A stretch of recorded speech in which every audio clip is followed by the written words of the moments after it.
अस्सलाम वालेकुम dear students, उम्मीद करता हूँ कि आप सब खैर आफियत से होंगे। तो आज के दिन हम mathematically method by S M Yusuf इनकी बुक्स का चैप्टर नंबर 11 लप्लास ट्रांसफॉर्म हम का लेक्चर नंबर 5 देखेंगे। आज के लेक्चर में हम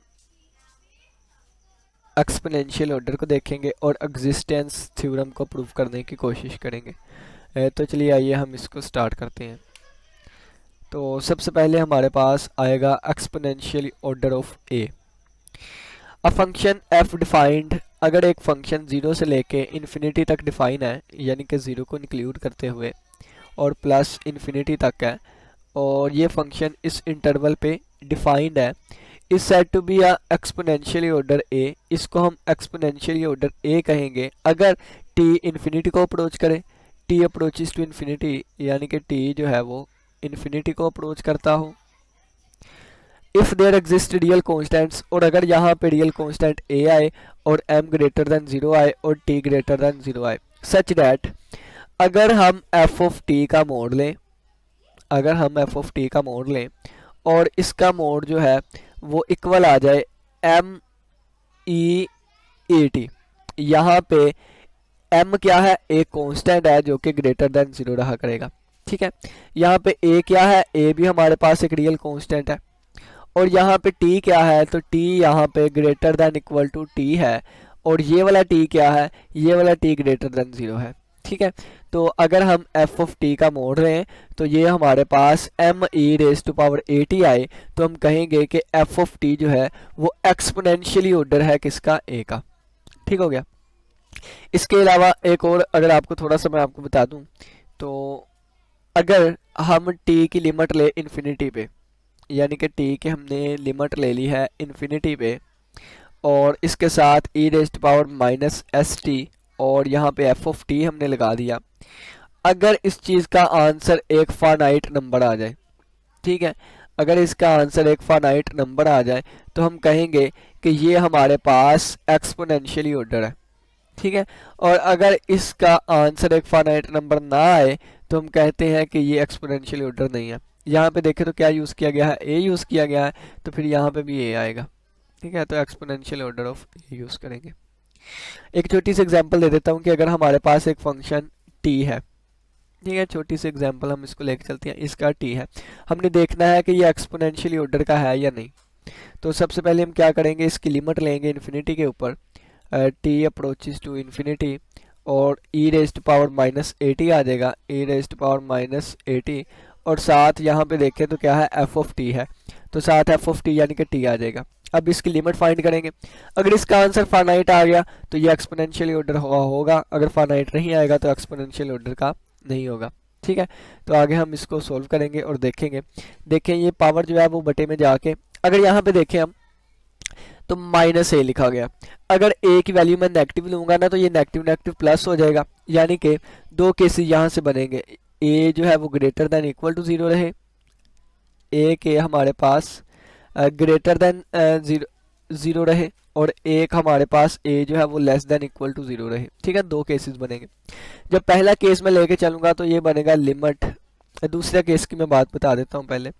तो जब मैं दूसरा केस लेके चलूंगा तो ये आ जाएगा limit T approaches to infinity. अब देखें, अब ए को मैं नेगेटिव लेके चल रहा हूँ, यानी कि जीरो से छोटा, तो ये ई की पावर क्या आ जाएगी, माइनस, और ए को मैं नेगेटिव वाली चीज लेके जा रहा हूँ, नेगेटिव टी आ जाएगा। ठीक है, नेगेटिव वाली वैल्यू और साथ टी मल्टीप्लाई और ये टी, अब ये ई की पावर पॉजिटिव हो जाएगी, और ई की पावर अगर पॉजिटिव हो जाएगी यानी कि ई की पावर पॉजिटिव टी हो जाएगी। ठीक है, यानी कि इसके साथ कोई ना कोई वैल्यू आएगी, और टी, अब टी इन्फिनिटी को अप्रोच कर रहा है तो यहाँ पे इन्फिनिटी आ जाएगी, और ई की पावर इन्फिनिटी, इन्फिनिटी होता है, इस टी की जगह भी इन्फिनिटी आ जाएगा, तो इन्फिनिटी मल्टीप्लाई बाय इन्फिनिटी, तो आंसर इन्फिनिटी आएगा। ठीक है, तो ये हमारे पास इन्फिनिटी आ गया। तो जब A less than equal to zero था तो उस वक्त हमारे पास ये एक्सपोनेंशियल ऑर्डर नहीं है, क्योंकि फाइनाइट वैल्यू आनी चाहिए थी, ये इन्फिनिट आई है। ठीक है, अब हम चेक करते हैं कि जब ए जो है वो ग्रेटर देन जीरो है, ठीक है, तो limit T approaches to infinity लेंगे। ठीक हो गया, और ई raise to power minus A T, यानी कि ए जो है वो पॉजिटिव है तो इसको वैसे का वैसे रहने दिया, और टी है। ठीक है, और जब लिमिट पुट करेंगे तो ये E raise to power minus infinity आ जाएगा, और ये साथ आ जाएगा टी, और ई raise to power minus infinity आपको पता है कि इन्फिनिटी के इक्वल होता है, ज़ीरो के इक्वल होता है, ठीक है। तो E raise to power minus infinity कैसे ज़ीरो के इक्वल होता है, तो ये देखें E raise to power minus infinity जो है वो इक्वल होगा, बटे में जाकर पावर पॉजिटिव हो जाएगी, E raise to power infinity, और ई raise to power infinity infinity के इक्वल होता है, तो ये फिर ज़ीरो को अप्रोच कर जाएगा, ठीक है। तो ये चीज़ ज़ीरो को अप्रोच करगी और मल्टीप्लाई बाय टी को अगर हम देखें तो टी इन्फिनिटी को है तो यहाँ पे इन्फिनिटी आ जाएगा, ठीक है। तो ये zero multiply by infinity indeterminate form बन गई, कौन सी, अनडिटरमाइंड फॉर्म। तो इसको हम लोपिटर रूल से सोल्व करेंगे। तो चलिए आइए हम इसको सोल्व करते हैं, यानी कि ये वाली चीज़ें मैं यहाँ पर इरेज कर देता हूँ। अब देखें इसको कैसे सोल्व करूँगा मैं। सबसे पहले देखेंगे लिमिट हमारे पास, अब देखें ये पावर नीचे आ जाएगी तो आ जाएगा t over e raise to power e t, ठीक है। अगर हम देखें तो इन्फिनिटी को पुट करूं तो ऊपर भी इन्फिनिटी बनता है, नीचे यूज करूंगा टी अप्रोचेस टू इन्फिनिटी और ऊपर आ जाएगा 1, डेरिवेटिव लूंगा, नीचे भी डेरिवेटिव लिया तो आ गया ए ई ए टी, ठीक हो गया। अब देखें, अब लिमिट पुट कर दूं, ऊपर 1 नहीं रहेगा, नीचे लिमिट पुट करूं तो e की पावर इन्फिनिटी इन्फिनिटी आ जाएगा, तो 1 ओवर इन्फिनिटी जो है वो 0 को अप्रोच करता है, तो इसका आंसर आ जाएगा 0। अब 0 आंसर आ गया, एक फाइनाइट आंसर आ गया। अगर एक फाइनाइट आंसर आया है तो इसका मतलब है कि जब a ग्रेटर देन 0 रहेगा तो उस वक्त ये वाली चीज़ जो है वो एक्सपोनेंशियल ऑर्डर ऑफ a होगा, ठीक है। लेकिन अगर ये लेस देन इक्वल टू 0 के लिए बात करें तो फिर ये फाइनाइट आंसर नहीं आता, तो ये एक्सपोनेंशियल ऑर्डर ऑफ a नहीं होगा, ठीक है। ये फंक्शन जब a ग्रेटर देन 0 है तो एक्सपोनेंशियल ऑर्डर ऑफ a है, लेकिन अगर नहीं है तो लेस देन इक्वल टू है तो फिर उसके लिए एक्सपोनेंशियल ऑर्डर ऑफ a नहीं है। अब इस एक्सपोनेंशियल ऑर्डर को हमने क्यों पढ़ा, इसलिए पढ़ा क्योंकि यहाँ से हमें पता चलता है कि किसी की लप्लास एग्जिस्ट करती है या नहीं। पीछे हमने पिछले लेक्चर में हमने पढ़ा था कि Laplace of t raise to power 1/2 t raise to power एक मिनट में t raise to power 1/t थी, ठीक है, 1/t यानी कि ये आ जाएगी -1 पावर, ठीक है। या आप इसको इस तरह निकलें, या लप्लास ऑफ 1/t। हमने देखा था कि इसकी लप्लास एग्जिस्ट नहीं करती। अब पहले हम सारी को सोल्व करेंगे, फिर देखा करेंगे लप्लास एग्जिस्ट करती है कि नहीं।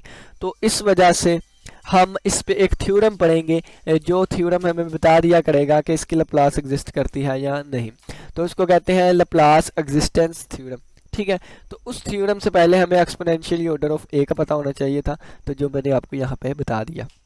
नेक्स्ट देखें तो ये लप्लास एग्जिस्टेंस थ्योरम हमारे पास आ गया। Let f be a piecewise continuous function. Piecewise continuous function का मतलब क्या है कि कोई भी आप फंक्शन ले लें, यानी कि जैसे ये देखें मेरा x एक्सिस है, ये y एक्सिस है, ठीक है। कोई भी मैंने एक फंक्शन ले लिया, ये यहाँ से लेके यहाँ तक, फिर यहाँ से लेके यहाँ तक, फिर ये इस तरह ले लिया। ये जो भी फंक्शन है तो देखें पीस वाइज फंक्शन है, तो ये कंटिन्यूस है कि नहीं। तो यहाँ से लेके यहाँ तक कंटिन्यूस है, हाँ जी। यहाँ से लेके यहाँ तक कंटिन्यूस है जी। यहाँ से लेके यहाँ तक कंटिन्यूस है, हाँ जी, बिल्कुल कंटिन्यूस है। तो ये हमारे पास पीस वाइज कंटिन्यूस फंक्शन हो जाता है। कोई भी आप फंक्शन ले सकते हैं जो कि पीस वाइज डिफाइंड फंक्शन हो, कंटिन्यूस फंक्शन हो। अब ये 0 से लेके इन्फिनिटी तक डिफाइन हो, यानी कि 0 से लेके इन्फिनिटी तक डिफाइन हो, अनडिफाइन ना हो किसी पे भी। If F is of exponentially order, और एफ फंक्शन जो है वो एक्सपोनेंशियली ऑर्डर ऑफ ए हो, टी अप्रोच करे इन्फिनिटी को, देन लप्लास एग्जिस्ट किया करेगी। देखें सिंपल क्या बात है, टी जो है वो इन्फिनिटी को अप्रोच किया करे, एक्सपोनेंशियली ऑर्डर हो, ठीक है, एक्सपोनेंशियली ऑर्डर वाला हो, और इसके अलावा 0 से लेके इन्फिनिटी पर डिफाइन हो फंक्शन, और पीस वाइज कंटिन्यूस फंक्शन हो, तो हम कहेंगे कि उसकी लप्लास एग्जिस्ट करती है। ये कंडीशन भी इसमें आ जाती है, ये कंडीशन भी इसमें आ जाती है। बस आप क्या कहें कि पीस वाइज कंटिन्यूस फंक्शन हो और एक्सपोनेंशियली ऑर्डर हो, तो उसकी लप्लास एग्जिस्ट किया करेगी। तो अब इसको हम प्रूव करते हैं ताकि हमें अच्छे तरीके से समझ भी आ सके। तो चलिए आइए हम स्टार्ट करते हैं। लप्लास में हमने फार्मूला पढ़ा कि अगर हम एफ ऑफ टी की लप्लास फाइंड करना चाहते हैं तो उसके लिए एक इंटेग्रल होती है, ये यानी कि 0 से लेके इन्फिनिटी तक, और ई रेज टू पावर -st और F of T D T, ठीक है। ये लप्लास उसी वक्त एग्जिस्ट करेगी अगर ये चीज़ जो है वो कन्वर्ज किया करेगी, ठीक है। तो पहले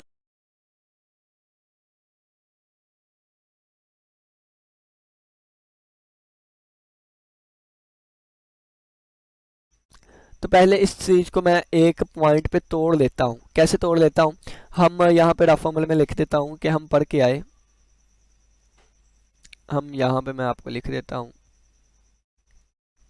हम लोग पढ़ के आए थे कि एफ ऑफ टी का जो मोड है ना, ये किसके इक्वल होगा, M E raise to power A t, M E raise to power A T.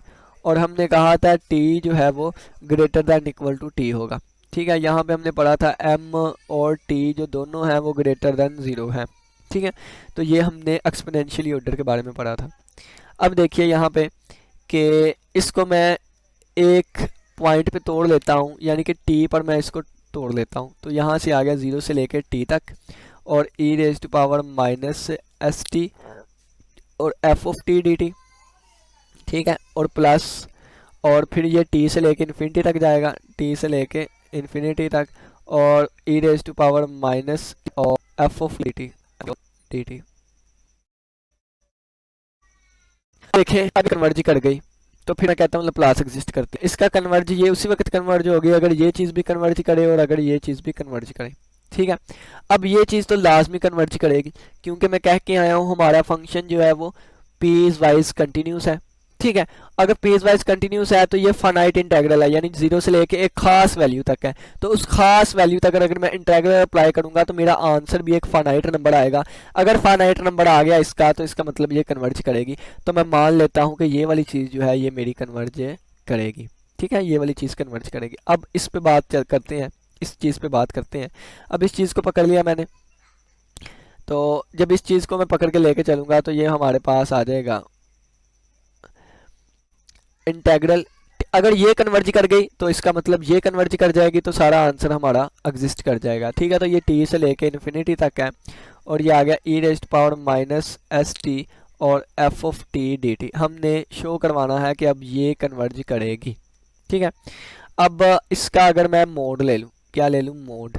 ठीक है, तो दोनों तरफ मोड आ जाएगा, तो ये हमारे पास किसके इक्वल होगा, टी की इन्फिनिटी और ई raise to power minus S T और एफ ऑफ टी और डी टी। ठीक है, हमने एक प्रॉपर्टी पढ़ी थी इंटेग्रल की कि अगर 0 से लेके, अगर किसी एक ख़ास वैल्यू ए से लेके इन्फिनिटी तक की इंटेग्रल है, और यहाँ पे एफ ऑफ टी फंक्शन है और यहाँ पे डी टी है। ठीक है, और अगर मैं यहाँ पे भी लिखूँ ए ये और एफ ऑफ टी और डी टी। ठीक है, और इस चीज़ की जो पूरे का मोड होगा ना, इस पूरे का मोड ये लेस देन इक्वल टू होगा एफ ऑफ टी के मोड के। ठीक है, ये वाली इंटेग्रल। तो इसी तरह जो इस पूरे का मोड है वो लेस देन होगा, लेस देन इक्वल टू होगा इस वाले मोड के। ये हमारे पास, मैंने प्रॉपर्टी अप्लाई कर दी इसको। अब देखें यहाँ से कि ये वाली चीज़ वैसे की वैसे ही रही और ये लेस देन इक्वल टू आ गया। अब मोड दोनों पे अलग अलग अप्लाई करूँगा, ये आ जाएगा इंटेग्रल टी से लेके इन्फिनिटी तक, और E raised power minus S T का मोड अलग आ गया और एफ ऑफ टी का मोड अलग आ गया। ठीक है, दोनों का मोड अलग अलग मैंने कर लिया। अब देखें कि ये लेस देन इक्वल टू ही रहेगा, ये टी से लेके इन्फिनिटी है।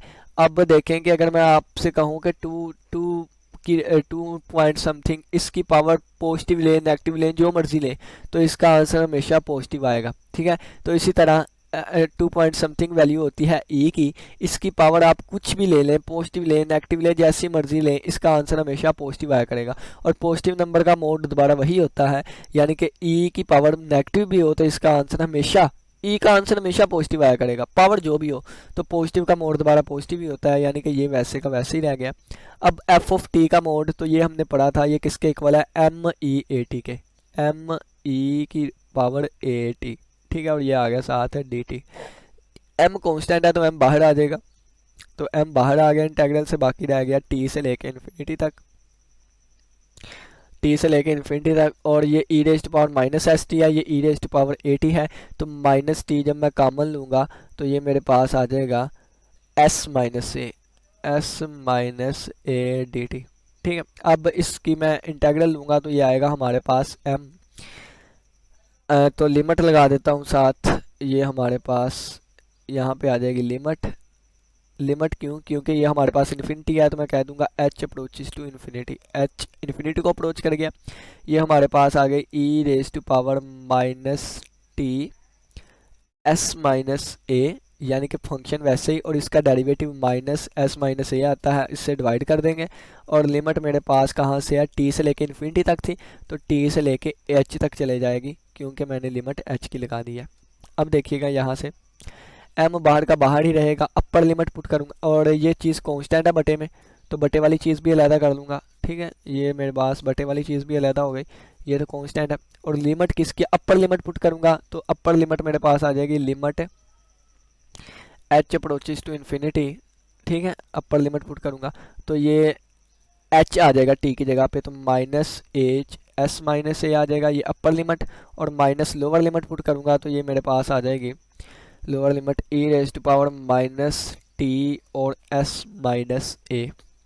ठीक है, अब यहाँ से देखने वाली चीज़ है, इस चीज़ को मैं रिमूव करने लगा हूँ, और यहाँ पे नेक्स्ट आगे हम करते हैं, यानी कि इसको मैं रेज करने लगा हूँ। यहाँ से आगे दो कंडीशंस बनेंगी, जो मैंने पीछे आपको समझाई थी। ये मैं रेड से लिखने लगा हूँ और ये वाले कलर से लिखने लगा हूँ, क्योंकि ये चीज़ें इंपॉर्टेंट है। अब यहाँ से देखिएगा, इंपॉर्टेंट चीज़ है, समझने वाली है। देखें, ये minus m over s minus a आ जाएगा, minus m over s minus a आ गया। ठीक है, अब यहाँ से देखें कि लिमिट अप्रोचेस टू इन्फिनिटी। ठीक है, यहाँ से दो केसेस बनेंगे, वो दोनों केसेस आपको मैं बना के दिखाता हूँ। तो लिमिट पहले वैसे लिख लेते हैं, एच अप्रोचेस टू इन्फिनिटी है। ठीक है, और ई raise to power minus h s minus a है, और minus e raise to power minus t और एच माइनस ए है। अब देखें, अगर s माइनस ए का answer greater than equal to रहा जीरो के, ग्रेटर देन रहा जीरो के, एक ये वाली कंडीशन बनेगी, और एक ये कि s माइनस ए का answer less than equal to रहा जीरो के। दो कंडीशंस आ गई। ठीक है, पहली कंडीशन को अगर आप देखें तो इसका आंसर तो कोई ना कोई कांस्टेंट आएगा, तो इसकी जगह कोई ना कोई कांस्टेंट आएगा। अब यहाँ पे देखें, अगर ये वाली चीज़ होगी, s माइनस ए का आंसर पॉजिटिव होगा, तो यानी कि इस वाली चीज़ का आंसर पॉजिटिव होगा, यानी कि limit h approaches to infinity और e raise to power minus h, और इसका आंसर क्या है, ग्रेटर देन जीरो है, यानी कि पॉजिटिव, तो इसका आंसर आ गया पॉजिटिव। ठीक है, इसका आंसर आ गया पॉजिटिव। अब अगर e की जगह मैं इन्फिनिटी पुट कर दूंगा, e की जगह इन्फिनिटी, तो ये e raise to power minus infinity बन जाएगा, और इसका आंसर किसको, जीरो को अप्रोच कर जाएगा। ठीक है, क्योंकि मैंने कितनी दफ़ा बताया, e raise to power minus infinity zero को अप्रोच करती है, फिर इसका आंसर जीरो को अप्रोच कर गया। अब देखें, अगर s minus a less than equal to zero रहेगा, तो ये आ जाएगा limit h approaches to infinity और e raise to power minus h, और इसका आंसर नेगेटिव है, तो नेगेटिव आंसर आ जाएगा। ठीक है, तो ये हमारे पास आ जाएगा limit h approaches to infinity, और e रेज टू पावर देखें तो ये नेगेटिव नेगेटिव प्लस हो जाएगा, तो plus h multiply by some number आ जाएगा। ठीक है, सम नंबर कोई भी हो सकता है, क्योंकि ये नेगेटिव जो है, नेगेटिव वैल्यू है कोई, तो नेगेटिव नेगेटिव पॉजिटिव हो गया, वो वैल्यू तो यहाँ पे ही रही ना। अब e की पावर जो है वो प्लस इन्फिनिटी बन जाएगी, और ये e की पावर प्लस इन्फिनिटी आंसर आता है इन्फिनिटी। ठीक है, e की आंसर आता है इन्फिनिटी। अब देखें कि जब इन्फिनिटी आंसर आया, तो इसकी जगह पे जब मैं इन्फिनिटी रखूंगा, यानी कि इसकी जगह पे जब इन्फिनिटी रखूंगा, तो इन्फिनिटी माइनस ये वाली कोई ना कोई वैल्यू होगी, क्योंकि t हमारे पास कोई ना कोई वैल्यू है जो कि ग्रेटर देन जीरो है। ये देखें ना, t हमने कहा था ग्रेटर देन जीरो है, तो इन्फिनिटी माइनस सम वैल्यू, तो आंसर हमारे पास आएगा इन्फिनिटी ही। तो इन्फिनिटी के साथ कुछ मल्टीप्लाई करवाएं, कुछ डिवाइड करवाएं, तो इसका आंसर आएगा इन्फिनिटी ही। अगर इन्फिनिटी आंसर आ गया इस वाले इंटेग्रल का, तो ये डाइवर्ज करेगी। अगर डाइवर्ज करेगी तो इसका मतलब है लप्लास एग्जिस्ट नहीं करेगी, यानी कि इस कंडीशन में लप्लास एग्जिस्ट नहीं करेंगे। अब इस कंडीशन में इसका आंसर आ गया जीरो। अगर हम इसकी जगह पे जीरो पुट कर देंगे, इसकी जगह पे जीरो, तो ये आ जाएगा जीरो माइनस सम वैल्यू, तो कोई ना कोई इसका आंसर आएगा, फिर इससे मल्टीप्लाई होगा, इससे डिवाइड होगा, कोई ना कोई आंसर आएगा, वो आंसर फाइनाइट नंबर होगा। जब फाइनाइट नंबर होगा, तो अगर इस इंटीग्रल का आंसर आ गया फाइनाइट नंबर, तो ये भी कन्वर्ज कर गई, ये पहले ही कन्वर्ज करती थी, हमने देखा।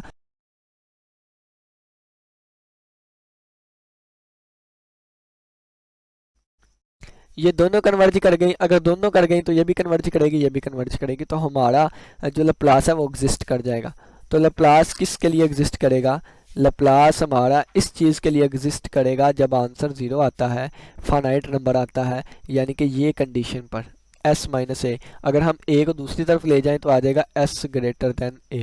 ठीक है, तो अगर हमारा फंक्शन कंटिन्यूस हो, पीस वाइज कंटिन्यूस हो, एक्सपोनेंशियली ऑर्डर हो और s ग्रेटर देन a हो, तो हमारे पास लप्लास एग्जिस्ट करती है। लेकिन अगर s जो है वो less than equal to a हो तो फिर लप्लास एग्जिस्ट नहीं करती। ये हमारा प्रूफ था जिसको हमने प्रूफ किया। उम्मीद करता हूँ कि इस प्रूफ की समझ आई होगी। दोबारा देख लें थोड़ा सा कि दो इंटेग्रल्स में हमने तोड़ लिया, अगर दोनों कन्वर्ज करेंगी तो आंसर कन्वर्ज आएगा। इसका हमने कह दिया फाइनाइट आंसर लाजमी आएगा, ये कन्वर्ज करती है। अब इसका अगर फाइनाइट आएगा तो कन्वर्ज करती है, अगर इनफाइनाइट आया तो ये कन्वर्ज नहीं करेगी। तो दो कंडीशंस हमारे पास आई थी, इस कंडीशंस के लिए फाइनाइट आता था, इसके लिए फाइनाइट नहीं आता था, तो इसके लिए लप्लास एग्जिस्ट नहीं करेगी, इसके लिए लप्लास एग्जिस्ट करेगी। तो ये हमारा थ्योरम था एग्जिस्टेंस ऑफ लप्लास। ठीक है, कि कब लप्लास एग्जिस्ट किया करेगी। उम्मीद करता हूँ आज के लेक्चर की समझ आई होगी। इसी के साथ इजाज़त दीजिए। अल्लाह हाफिज़, अल्लाह ने निगहबान।